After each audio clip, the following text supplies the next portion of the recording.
Hər vaxtınız xeyir olsun, hörmətli tamaşaçılar. İqtisadi İslahatların Təhlili və Kommunikasiya Mərkəzinin Real Televiziyası ilə birgə hazırladığı Real İslahat verilişi bu dəfə Süni İntellekt Akademiyasındadır. Biz bu məkanı təsadüfən seçməmişik. Bugün son dövrlər bir-birinin ardınca qəbul edilən rəqəmsal strategiyalar, bu sahədə görülən işlər və planlaşdırılan islahatlar barədə danışacağıq. Qonağımız isə bizim mərkəzin rəqəmsal ticarət qovşağının rəhbəri vəzifəsini icra edən Aygün xanım Əhmədovadır. Aygün xanım, xoş gördük sizi. Xoş gördük səni. Aygün xanım, qeyd elədiyim kimi cənab prezident tərəfindən də son dövrlər, xüsusilə də son aylarda bir-birinin ardınca çox əhəmiyyətli və miqyaslı rəqəmsallaşma, süni intellektə dair sənədlər, strategiyalar qəbul olundu. Mən istəyirəm əvvəlcə biz bu tapşırılan strategiyalar çərçivəsində ölkədə görülən işlər, yaxud da görüləcək işlər barədə siz ətraflı məlumat verəsiniz, daha sonra söhbətimizi davam edək. Təşəkkür edirəm Zənurə xanım. Demək, son ümumiyyətlə aylardan ziyadə 5 illik çərçivədə yanaşsaq əgər, rəqəmsallaşma sahəsində bir sıra əsas 5 konseptual sənədlər var idi. Bunlardan sosial-iqtisadi strategiya, süni intellekt strategiyası, rəqəmsal konsepsiya, rəqəmsal iqtisadiyyat strategiyası və rəqəmsallaşmanın inkişafın sürətləndirilməsinə dair fəaliyyət planıdır. Amma bu sənədlərdən daha əvvələ getsək, ümumiyyətlə onlar üçün baza rolunu oynayan, hətta 2013-cü ildə ölkə rəhbərliyi tərəfindən İKT ili elan edilməsi ilə informasiya kommunikasiya texnologiya ili elan edilməsi, onun ardınca 2000-ci ildə qəbul edilmiş strateji sənədlərdən elektron Azərbaycan strategiyaları, bütün bunlar bu gün yaradılan proqramlar üçün zəminlər yaratmışdır və məntiqi bir davam edən bir siyasətin ardınca da bu gün danışdığımız strateji sənədlər qəbul olundu. Artıq müəyyən bir baza mövcud idi bu istiqamətdə. Bəli. Həm məsələ iqtisadi informasiya kommunikasiya texnologiyaları ili elan olunduqda müəyyən layihələr həyata keçirildi, data infrastrukturu və şəbəkələşmə və s. Ondan sonra bildiyimiz bir sıra demək internetlə təminatdır, rəqəmsal yayıma keçiddir. Yəni bunlar hər biri bizim bu gün danışdığımız süni intellekt, rəqəmsal iqtisadiyyat bu ekosistemi üçün bir əsaslar formalaşdırılmışdır. Qəbul edilən strategiyalar özləri də hazırki strategiya, konsepsiya və fəaliyyət planları özləri məntiqi bir-biri ilə bağlanan sənədlərdir.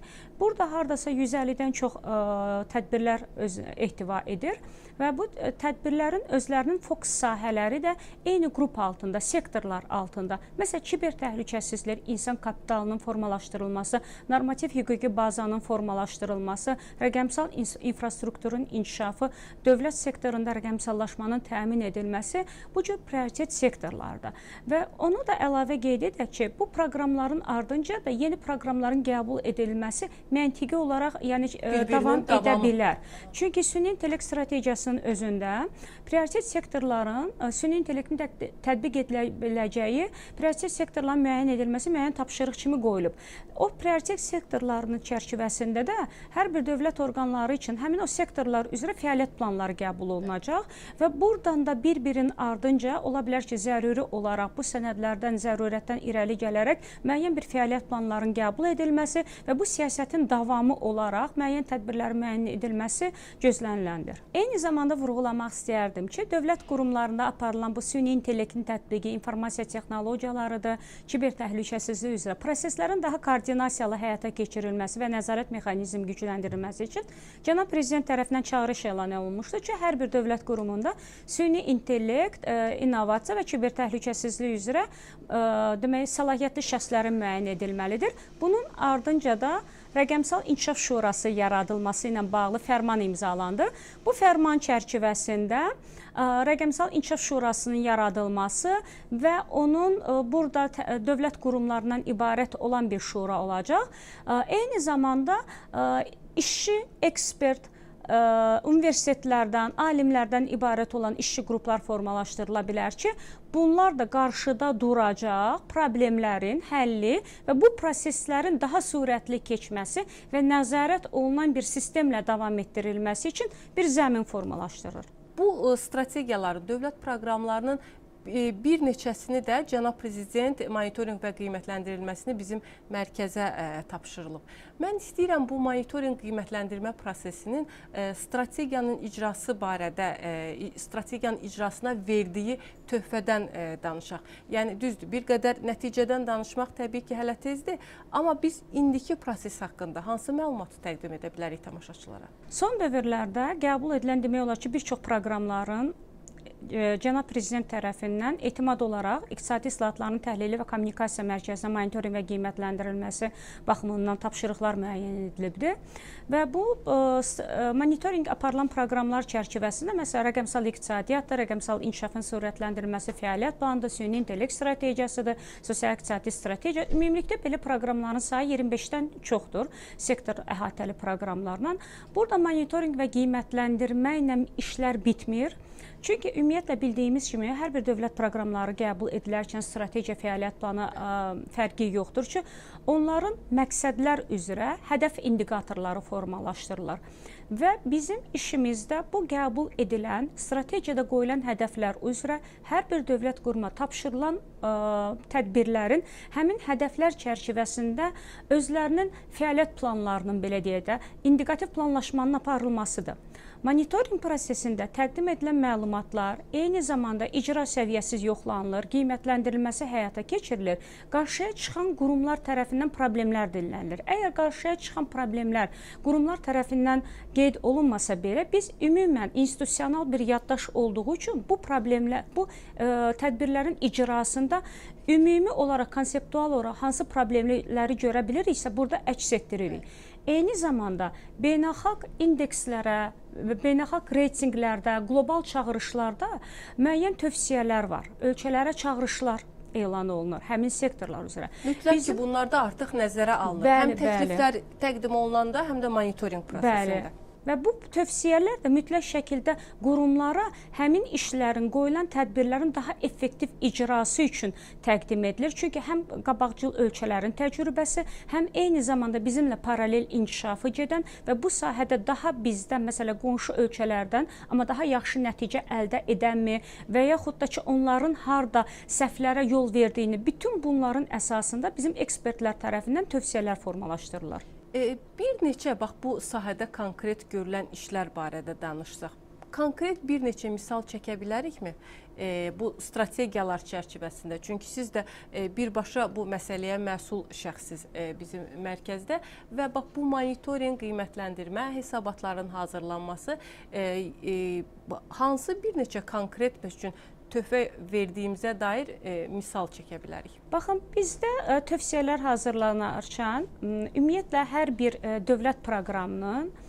monitorinq həyata keçirildikdə növbəti olaraq proses dövründə hansı tədbirlərin icrasında çətinlik olubsa, icrası tamamlanmayıbsa, bu sahədə bizə institusional yaddaş olduğu üçün növbəti hazırlanacaq proqramlar üçün təkliflərlə çıxış edilir. Bu səbəbdən də müəyyən normativ hüquqi aktların, tədbirlər planına, strategiyalar qəbul edilməmişdən öncə rəy üçün İqtisadi İslahatların Təhlili və Kommunikasiya Mərkəzinə də daxil olur və eyni zamanda biz bu verilmiş tövsiyələr əsasında zəruri hazırlanması, zəruri olan, məsələn, normativ hüquqi aktlarla bağlı təkliflər təqdim edirik və yaxud da bir gün burada olduğumuz Süni İntellekt Akademiyası ilə bağlı monitorinq prosesini həyata keçirərkən tövsiyələr verərək başqa ölkələrdə həyata keçirilən Süni İntellekt Akademiyaların fəaliyyətləri ilə bağlı müəyyən tövsiyələr vermişik. Əlbəttə, bu qurumlar tərəfindən də nəzərə aldıqca növbəti mərhələlərdə qiymətləndirmə proseslərində icra mexanizmində özünün müsbət tərəflərini göstərir. Yəni, onda biz bu sahədə inkişafı bir istiqamət üzrə qiymətləndirə bilmərik. Yəni, burada bir neçə istiqamət özündə cəmlənir, toplanır. Üstünlük buradadır ki, mərkəz monitorinq edən tərəf kimi bir çox sahələri, məsələn, ekspertlər tərəfindən monitorinq prosesi aparılarkən daxildəki bir kommunikasiya da edilir. Məsələ, olduqları ekspert görüşlərində, olduqları təlimlərdə, həyata keçirdikləri bir-birinə, məsələ, biz müraciət edirik, hər hansı bir süni intellektin tətbiqi ilə bağlıdırsa, su strategiyası sahəsində, su sahəsində və yaxud kənd təsərrüfatı, məşğulluq sahəsində olan əməkdaşlarla sırf biz münasibətdə oluruq və onlardan da bəzən bu məsələyə münasibət bildirilməsini istəyirik və bu səbəbdən təqdim təklif olunan tövsiyələr, təkliflər birmənalı olaraq, sadəcə olaraq qısa bir araşdırma məhsulu deyil, geniş bir araşdırma və eyni zamanda mütəxəssis rəylərinin əksidir. Aygün xanım, siz də qeyd elədiniz ki, bu prosesə, rəqəmsallaşmaya hər bir sahə üzrə artıq bir neçə ildir başlanılıb və prezidentin bundan bağlı müəyyən tapşırıqlarını da misal gətirdiniz. Amma rəqəmsal transformasiyada ölkəmiz bir təməl dövrünü yaşayır. Belə deyə bilərikmi? Yaxud da indi hal-hazırda çəkilişini həyata keçirdiyimiz Süni İntellekt Akademiyasının yaradılması, müəyyən super ağıllı kompüterlərin istifadəyə verilməsi, onların cəmləşməsi, şəbəkələşməsi. Bax, bütün bu rəqəmsal inkişaf ümumi bizim inkişafa hansı formada təsir göstərəcək? Yəni biz bu inkişafı necə hiss edəcəyik? Bilirsiniz, yaradılan ümumiyyətlə texnologiya sahəsində biz bunu müəyyən bir mərhələlərə bölürük. İnfrastruktur deyək ki, layihələrin formalaşdırılması birinci mərhələdə. Məsələn, düşünə bilərik ki, biz süni intellektə qədər informasiya texnologiyalarından danışanda, elektron hökumətdən danışanda deyirik, data mərkəzlərə bir ehtiyaclar var. Bu səbəbdən Azərbaycanda data mərkəzləri yaradıldı və bu data mərkəzlərin də rezerv mərkəz, məsələn, Yevlax rayonunda, şəhərində yerləşdirildi. Amma bu data mərkəzlər yeni texnoloji asılılıqdan asılı olaraq, məsələn, süni intellektin yaranması ilə bu data mərkəzlərə bir daha yenidən baxılması gərəkdir. Çünki birinci olaraq süni intellekt özü superkompüterlərlə işləməyi təmin edir. Müxtəlif riyazi, mürəkkəb məsələlərin emalı üçün. Eyni zamanda bu hesablamalar aparılarkən çox böyük enerji tələbatı olduğu üçün özünlə bərabər artıq bir infrastruktur, yaşıl enerjini tələbatı ortaya çıxardı ki, bu hazırda bizim ölkəmizdə də yaşıl enerji üzərində demək, uğurlu layihələr həyata keçirilir. Texnologiya necə inkişaf edirsə, bizim infrastruktura olan tələblərimiz də məntiqi olaraq artıq dəyişir. Eyni zamanda, məsələn, biz dediyimiz kimi, bu süni intellekt strategiyası və rəqəmsal iqtisadiyyat strategiyası çərçivəsində də xüsusi bu data mərkəzlərlə bağlı tələblər də, yəni tədbirlər də müəyyən olunubdur. Məsələn, artıq dövlət və biznes hibrid modellərinin özəl sektorun data mərkəzlərinin yaradılmasına təşviq edilməsi. Çünki bildiyimiz kimi bu data mərkəzlərin süni intellekt emalı edən, yəni proseslərini həyata keçirmək üçün güclü infrastruktura malik olan və böyük bir investisiyalara ehtiyacı var ki, dövlət və özəl bütün dünyada olan təcrübəyə uyğun olaraq bizdə də bu sahədə təşviq edici, digər ölkələrdə mövcud təcrübə olduğu üçün özəl sektorun cəlbi üçün təşviq edici mexanizmlərin müəyyənləşdirilməsi strategiyalarda tədbir kimi müəyyən edilibdir.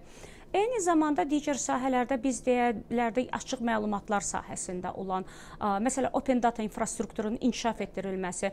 Əgər 2016-17-ci illərdən bu məsələlərə başlanılmışdısa, artıq bu məlumata olan ehtiyac, süni intellekt məlumata ehtiyacı zərurət yaratdığı üçün open data portalının inkişafının sürətləndirilməsi, yəni ora inteqrasiyanın artırılması nəzərdə tutulur. Bu sahədə, yəni bütün texnologiyalar infrastrukturda bir dəyişkənlik zəruri edir və bunun əsasında da biz ölkə olaraq, məsələn, 5G şəbəkəsinin yaradılması, ölkənin Onlayn Azərbaycan layihəsi çərçivəsində 95% artıq geniş zolaqlı 95% təsərrüfatlarda geniş zolaqlı internetlə təmin olunubdur. Amma zərurət 5G texnologiyası. 5G texnologiyası niyə lazımdır? Vacibli olaraq. Biz danışırıq elektron kənd təsərrüfatından. Bu sensorlar torpağın adi bir misalda nəzərdə tutaq, suvarma sistemlərində. Əgər hər bir sahədə tətbiq olunur. Torpağın quruluğunu ötürürsə mərkəzə, bu ötürülmədən yüksək sürətli internet lazımdır. Bu 5G şəbəkə, ya model fabriklərdə, biz rəqəmsal əkiz şəhərlərdən danışırıq, zavodlardan danışırıq, fabriklərdən danışırıq. Bunların hamısı 5G şəbəkəsini nəzərdə tutur ki, bunlar da bütün olaraq tədbirlər kimi nəzərdə tutulub. Aygün xanım, yeri gəlmişkən mən istəyirəm sizə bir sual verim. İndi biz hər bir sahədə, hər bir sosial statusa malik, yəni belə deyək, vətəndaşımız istər şagird olsun, istər texnoloji sahədə fəaliyyət göstərən bir alim olsun, mütləq ki, süni intellektin imkanlarından yararlanır. Hər bir qurum, dövlət, özəl fərqi yoxdur. Siz də bunu qeyd elədiniz. Yəni burada bir texnologiyadan istifadə edən bir rəqabət var sanki. Eyni zamanda da bu istiqamətdə insan kapitalının yetişdirilməsi sahəsində elə bir rəqabət var ki, yəni bu ağıllı insanlar ağıllı texnologiyanı istifadə etməlidir, yaxud da ağıllı texnologiyanı istifadə üçün ağıllı insanlar yetişməlidir. Bax, bu bir dövrə şəklindədir artıq. Mən istəyirəm bir qədər bu istiqamətdə danışaq ki, yəni insan kapitalının inkişafı, yaxud da insan kapitalının inkişafı bu istiqamətdə nə cür töhfə verə bilər, yaxud da süni intellekt insan kapitalının inkişafına hansı formada təsir göstərir? Zəhra xanım, çox düzgün vurğuladınız. Burada insan, texnologiya, insan bir dövrə var. Çünki məsələn Amerika Birləşmiş Ştatlarında Silikon Valley belə bu hamımızın bildiyi bir mərkəzdir. Dünyanın döyünən ürəyi kimi də qəbul edək. Orada işləyən hamısı Amerikalı deyil. Dünyanın aparıcı demək mütəxəssisləri ölkələrdən orada cəmləşibdir. Burada nə meydana çıxır? Birinci, onlar ölkənin özünün milli kadr potensialının artırılması. İkinci olaraq texnologiya, innovasiya elə bir sahədir ki, dünyanın aparıcı mütəxəssislərinin cəlb edilməsi ilə sən müəyyən bir irəliləyişləri əldə edə bilərsən. Yəni bu bizim çərçivədə artıq bir neçə ildir proqramlarda da nəzərdə tutulmuşdur ki, məsələn, xarici startapların və yaxud xarici IT sahəsində mütəxəssislərin Azərbaycana cəlb edilməsi ilə bağlı viza rejimlərində, digər demək, təşviqlərin həyata keçirilməsi, eyni zamanda indi rəqəmsal iqtisadiyyat strategiyasında da öz əksini tapıb, rəqəmsal iqtisadiyyatın inkişafının sürətləndirilməsində də həm məsələn, freelanserlərin əmək hüquqlarının sərbəst işləyənlərin əmək hüquqlarının normativ sənədlərlə təsbit olunması, yəni onlara bu hüquqi çərçivənin verilməsi, eyni zamanda viza rejimlərində daha fərqli bir viza rejimləri, təşviq edici vizaların yaradılması ilə bağlıdır ki, mütəxəssislərin cəlb edilməsi və həmin mütəxəssislərdən yerli kadrların inkişaf etdirilməsi üçün istifadə edilməsi. Kadr potensialının yetişdirilməsi üçün bizdə artıq bir dediyimiz kimi o rəqəmsallaşma sahəsində olan strategiyalar çərçivəsində, sənədlər üzərində, məsələn, 280 min sistem sosial-iqtisadi strategiya tərəfində sistemlərdə, məktəblərdə demək, sistem tədrisini həyata keçirməsi, hədəf 280 min şagird idi. Bundan sonra yaradılan süni intellekt strategiyasında əgər nəzərə alsaq, məsələn, süni intellekt mərkəzi olduğumuz akademiyası çərçivəsində 500 mühəndisin hazırlanması. Eyni zamanda 3000 nəfərlik süni intellekt icmasının, belə deyək, mütəxəssislərinin yaradılması, bir icmanın formalaşdırılması. Bu ölkə daxili. Bəli, ölkə daxilindən gedir. Məsələn, orada göstərilir rəqəmsal iqtisadiyyat strategiyasında 10 yeni ixtisasların yaradılması. Bu sahə üzrə yeni peşələr müəyyən ediləcək. Ən azı 1000-2000 gəncin beynəlxalq sertifikatlarla təmin olunması. Yəni, sonra qlobal liderlər var, ölkədə də fəaliyyət göstərən qlobal lider şirkətlər var ki, həmin şirkətlərlə yay düşərgələrinin təşkil edilməsi. Əgər biz bu tədbirlərə komple olaraq yanaşsaq, hər bir tədbir üzrə nəzərdə tutulan böyük bir kadr potensialının bir neçə ilə artıq Azərbaycanda böyük bir texnoloji sahədə, süni intellekt sahəsində kadrların formalaşmasını görəcəyik. Aygün xanım, bəs bütün bu proseslər artıq beynəlxalq səviyyədə təqdim olunmaq üçün kifayətdirmi? Yəni beynəlxalq indekslərdə artıq Azərbaycanda görülən bu işlər nəzərə alınırmı? Baxın, qlobal, demək, Oxford Insight tərəfindən açıqlanan qlobal innovasiya, hökumətlərin qlobal innovasiya hazırlıq indeksində bir il içərisində, bəli, bu illəri Azərbaycan əvvəlki illə nisbətdə 195 ölkə arasında 42 pillə irəliləyərək 69-cu yerdə qərarlaşıbdır. İndi buna biz baxdıqda hətta bu ilki hesabatda daha sərt kriteriyalara, əvvəl 3 kriteriya əsasında qiymətləndirilirsə, indi konkret 6 kriteriya əsasında qiymətləndirilir. Daha çox meyarlar olduqca biraz bal toplamaq özü də çətindir, yəni irəliləmək də çətindir. Amma bir məlumatı qeyd edək. Məsələn, ilk olaraq yanvar ayının açıqlamasında ilkin olaraq Azərbaycan mövqeyini 70-ci yerdə qərarlaşmışdı. Sonra yanvar ayının sonunda bu 69-cu yer. Bu da nə ilə bağlıdır? Ümumiyyətlə görülən işlərin düzgün olaraq web platformalarda əks etdirilməsi, görülən hökumət tərəfindən verilən müxtəlif layihələr və s.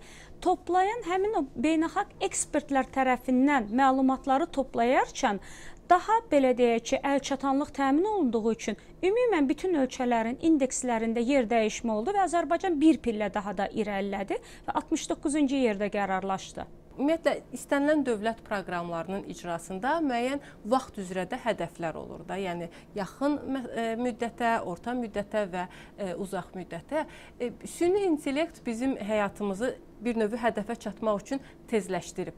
Bəs bu, həmin bu sürət, tezləşmə biz dövlət proqramlarının strategiyalara aid edə bilərikmi? Yoxsa biz bax bu icranın nəticəsini görmək üçün yenə də mərhələli şəkildə müəyyən bizə zaman lazımdır, səbr etməliyik?